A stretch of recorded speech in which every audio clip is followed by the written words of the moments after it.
Всем привет! В животном мире встречается масса примеров очень хороших и заботливых родителей. К такой категории относятся и представители семейства кошачьих, ведь кошки трепетно выполняют свои родительские обязанности.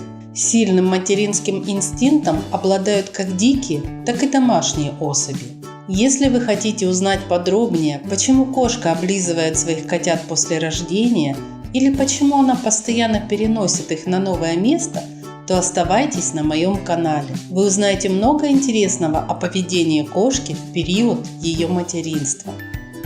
Забота с первых дней. Опекать свое потомство кошка начинает сразу после появления его на свет. О том, что котята скоро родятся, можно понять по поведению кошки.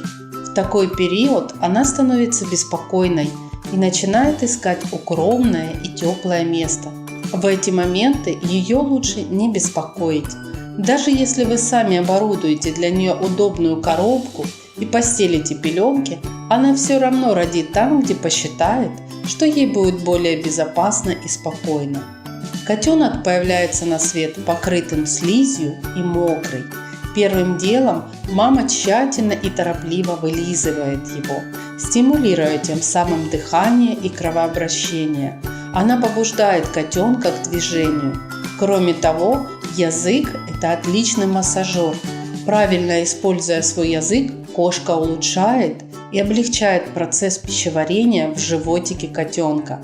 После тщательного умывания она подталкивает своего детеныша к соску, чтобы он начал сосать полезное молозиво. Именно в первые 30 минут после рождения котенок может получить из материнского молока пассивный иммунитет от многих болезней. Рождаются котята абсолютно беспомощными, слепыми и глухими. Используя только развитое обоняние, они находят соски своей матери.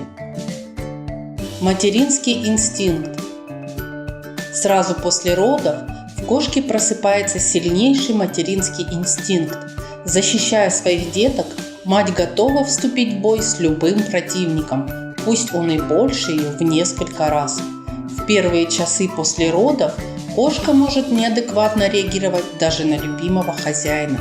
Не беспокойтесь, если ваша милая кошечка превратится в рычащую тигрицу. Это вполне нормальное поведение, поскольку причина этому является повышенный гормональный фон. Такая агрессия, направленная на вас, со временем должна пройти. Кошка переносит котят.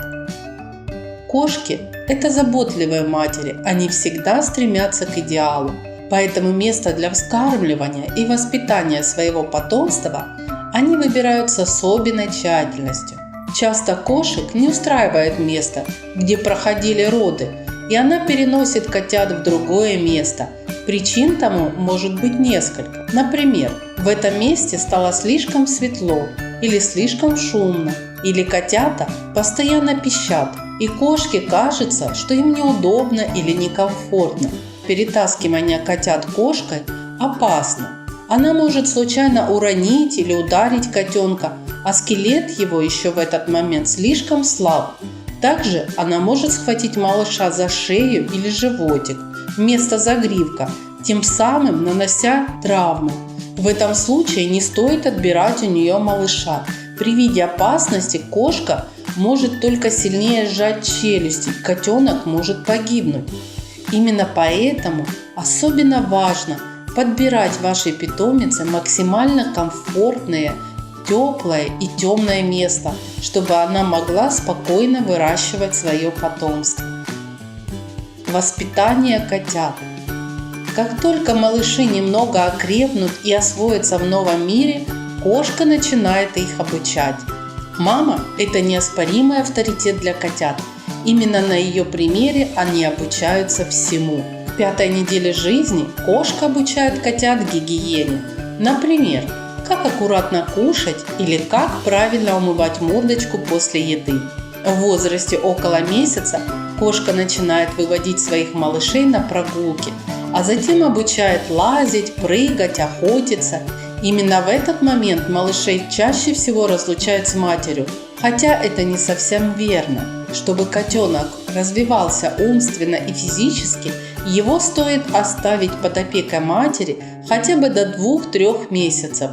Процесс выращивания и воспитания котят – дело хлопотное и трудоемкое, но любая кошка чудесно с этим делом справляется благодаря своим инстинктам. Остается только не мешать ей.